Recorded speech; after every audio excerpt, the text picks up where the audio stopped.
Salut à tous, c'est Omar de Frandroid. HTC a récemment dévoilé son HTC U11. Pour ce smartphone, le constructeur taïwanais a beaucoup insisté sur le fait que l'on pouvait presser les bordures pour lancer des actions. S'agit-il d'une fonctionnalité indispensable ou gadget? C'est la grande question que nous nous sommes posée au moment de tester ce téléphone. On vous fait part ici de nos impressions. C'est parti! Le design du HTC U11 est très classique. Sur la face avant, on a droit à un lecteur d'empreintes qui fonctionne assez bien et à des boutons capacitifs situés en dessous de l'écran. Ces derniers ne sont pas particulièrement bien pensés puisqu'ils sont vraiment trop petits et on a tendance à appuyer à côté. La coque à l'arrière souffle le chaud et le froid. D'une part, on ne peut qu'admirer les couleurs très réussies de l'appareil. HTC a fait un très bon travail pour apporter des nuances très riches et très belles. Malheureusement, on a rarement vu un smartphone qui se salit aussi rapidement. Toujours à l'arrière, on apprécie que le module photo ne dépasse pas. Il faut vraiment passer le doigt dessus pour sentir une différence de relief. Côté audio, notez qu'il n'y a pas de sortie jack. Ainsi, si vous avez un casque audio filaire, pensez à utiliser l'adaptateur vers le port USB Type C fourni avec l'appareil. Les bordures du HTC U11 sont bien biseautées. On regrette un peu le manque d'audace en termes de design, mais au moins HTC maîtrise assez bien ce qu'il fait et le confort de prise en main est donc très soigné. L'écran de 5,5 pouces du HTC U11 est bon dans l'ensemble. Il dispose d'une définition Quad HD et est en mesure d'afficher une large palette de couleurs. Sa luminosité maximale est assez bonne et fait l'affaire dans la plupart des cas. Le contraste est également correct, tandis que la température des couleurs est globalement froide et tire donc un petit peu trop sur le bleu. Mais ce détail se règle très facilement dans les paramètres du téléphone. Le HTC U11 tourne sous Android 7.1.1 Nougat et l'interface maison HTC Sense. C'est sobre, fluide et intuitif, on s'y retrouve toujours très facilement. HTC a notamment mis l'accent sur les assistants intelligents avec la présence de Google Assistant et de HTC Sense Companion. Ce dernier analyse vos déplacements et vos usages afin de vous faire des suggestions sur des endroits que vous pourriez avoir envie de visiter ou vous fournir des informations sur l'état de la circulation.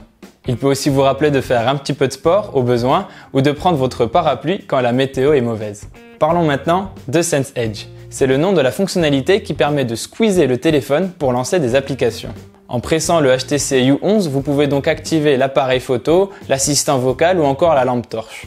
Vous pouvez faire des appuis courts ou des appuis longs et à chaque fois c'est à vous de décider ce que telle ou telle action doit déclencher. Par exemple, une pression courte peut lancer la photo et un squeeze long la lampe torche. Par ailleurs, vous pouvez également calibrer la force des pressions à exercer. Cette fonctionnalité EdgeSense est plutôt bien faite mais se révèle très gadget et on ne pense pas qu'elle va révolutionner les usages. Mais certains y trouveront sans doute une utilité. Un petit mot sur l'audio pour préciser que les enceintes SoundBoost du HTC U11 sont convaincantes et fournissent un son de qualité, tandis que les écouteurs livrés avec le smartphone proposent une suppression active du bruit qui fonctionne bien, mais ne vous attendez pas à la même qualité que les meilleurs casques audio du marché. Pour la photo, le HTC U11 peut compter sur un capteur de 12 mégapixels avec une ouverture à 1.7. Et celui-ci est vraiment exceptionnel. Il a notamment obtenu le score inédit de 90 points sur DxOMark. Et on comprend pourquoi. En conditions normales, les couleurs sont vraiment très bien travaillées et sont parfaitement fidèles à la réalité. Quant au niveau de détail, il atteint des sommets. En zoomant dans l'image, on peut voir que les éléments sont très précis. C'est fin, c'est beau et c'est irréprochable. Attention toutefois sur les photos en macro, le capteur peut parfois délaver quelques couleurs. Enfin, les photos prises de nuit sont un petit peu bruitées, mais restent de bonne facture. Ainsi, dans l'ensemble, HTC a fait un énorme travail sur la photo de son HTC U11 et peut prétendre sans problème au titre de meilleur photophone de l'année. Par ailleurs, côté vidéo, le HTC U11 peut filmer jusqu'en 4K et la qualité est toujours au rendez-vous.